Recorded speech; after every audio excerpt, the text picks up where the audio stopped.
Isang mapagpalang araw sa ating lahat mga kababayan, at sa video ito ay panibagong housing ideas na naman i-share ko sa inyo. Ang bahay na ito ay half cladding and half concrete house. Sa panahon ngayon, ang half concrete at half cladding house ay nauuso dahil sa kagandahan ng disenyo, at ito rin ay mas mura kumpara sa full concrete house.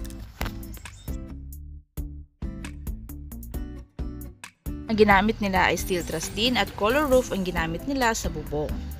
According sa owner ng bahay, ang bahay na ito ay gumastos lamang mahigit kumulang 105,000 pesos.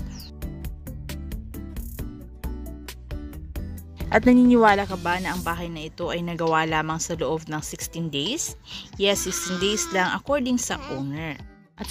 At ito ay may sukat na 16 by 20 feet. Bagamat hindi pa totally tapos ang bahay na ito dahil hindi pa siya naka-flooring at wala pa itong CR at wala pa ring kwarto. Pero ito ay okay na para sa halaga ng 105,000 pesos. Ito nga ang eksaktong post ng owner. Update, may dingding na po, 105,000 pesos gastos ko kasama na lahat ng labor at materyales. 16 days nila ginawa, ipon naman para sa flooring division sa loob ng extension, likod para sa CR at kusina, hinahinay lang para hindi masakit sa bulta matapos din ito.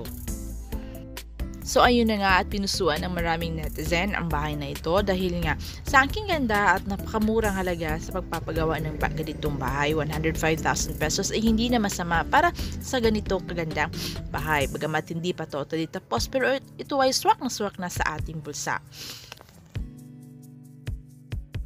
Kaya congratulations po sa may-ari ng bahay. Nawa ang bahay na ito ay maging biyaya ng tahanan para sa inyong pamilya.